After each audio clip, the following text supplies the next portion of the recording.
महू में बाबा साहेब की जन्मस्थली पर उनकी जन्म जयंती पर उमड़ी भीड़। संविधान के जनक बाबा भीमराव अंबेडकर की 132वीं जयंती पर आज उनके जन्मस्थल डॉक्टर अंबेडकर नगर महू में बाबा साहेब के अनुयायियों का सुबह से तांता लगा रहा। महू सहित प्रदेश के हर शहर में आज जय भीम के नारे लग रहे हैं। 14 अप्रैल को बाबा साहेब की जन्म जयंती हर वर्ष वैसे तो पूरे देश में मनाई जाती है, किंतु उनकी जन्मस्थली महू में लाखों की संख्या में देश विदेश से बाबा साहेब के अनुयायी पहुंच रहे हैं। इसी कड़ी में महू के सेना अधिकारी भी आज बाबा साहेब की जन्मस्थली पर पहुंचे और माल्यार्पण कर अपने अनुभव साझा किए। वहीं भाजपा के राष्ट्रीय महासचिव कैलाश विजयवर्गीय ने भी अपने समर्थकों के साथ पहुंचकर डॉक्टर भीमराव अंबेडकर की प्रतिमा पर माल्यार्पण किया और मीडिया के सामने बाबा साहेब के जीवन के बारे में अपने विचार रखे। वहीं कई जनप्रतिनिधियों, समाज सेवियों और वरिष्ठ जनों सहित बाबा साहेब के अनुयायी लगातार महू पहुंच रहे हैं। बाबा साहब का इस देश के ऊपर इतना एहसान है कि उसकी कभी भी कोई भरपाई नहीं की जा सकती है, क्योंकि बाबा साहब ने सामाजिक समरसता का बहुत प्रयास किया। जब इस देश के अंदर छुआछूत थी, थोड़ा सा भेदभाव था, उसके खिलाफ उन्होंने संघर्ष किया और विशेषकर गरीब और पिछड़े लोगों को आगे कैसे बढ़े, इसके लिए उनका हमेशा प्रयास रहा। और बाबा साहब का योगदान बहुत बड़ा है।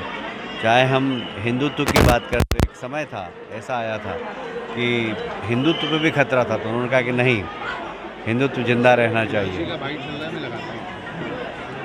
आज 132वीं जयंती पर मैं बाबा साहब के चरणों में अपनी विनम्र श्रद्धांजलि अर्पित करता हूँ। और इस देश का संविधान जब तक रहेगा, जब तक बाबा साहब का नाम रहेगा, क्योंकि उन्होंने इस देश का संविधान का निर्माण किया था, उनकी महत्वपूर्ण भूमिका थी। मैं समझता हूँ कि ऐसे नेता जिन्होंने सामाजिक समरसता के लिए काम किया, जिन्होंने छुआछूत मिटाने के लिए काम किया, जिन्होंने भेदभाव मिटाने के लिए काम किया और एक समाज के अंदर एक इंटीग्रिटी का काम किया है, तो ऐसे सामाजिक नेता का हम सब अभिनंदन करने आए हैं। उनके जीवन से प्रेरणा हम सबको लेना चाहिए।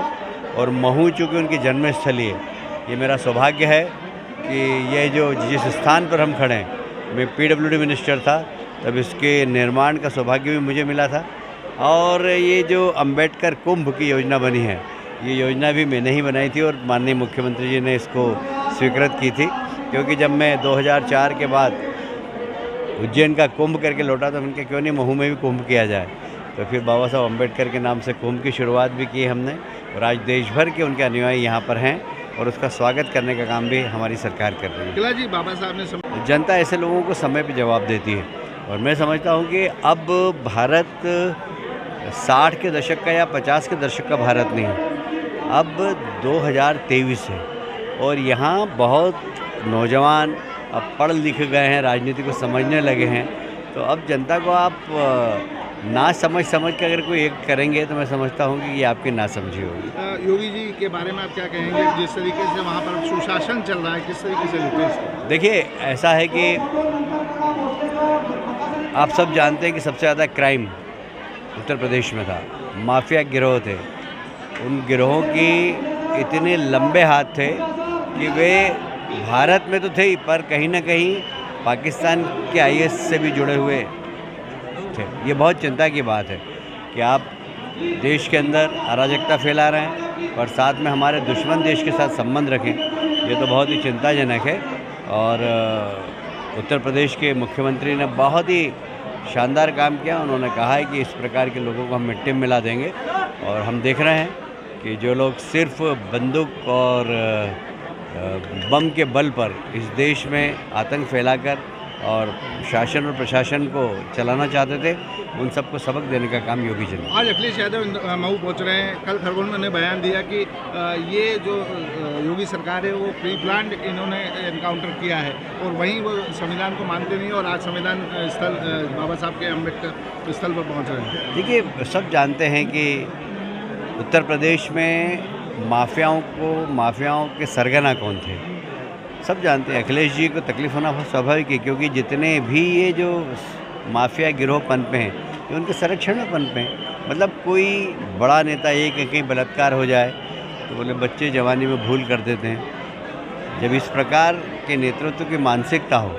तो आप क्या कह सकते हैं। तो इसलिए सारा अखिलेश जी आप कुछ भी कहें, सारा देश जानता है कि उत्तर प्रदेश में माफियाओं के सरगना कौन है, माफियाओं को संरक्षण देने वाले कौन है, ये सारा देश जानता है। कल के इनकाउंटर के लिए अखिलेश यादव जी का कहना है कि भाजपाइयों को न्यायालय पर भरोसा नहीं है, इसलिए कोई निर्णय किया।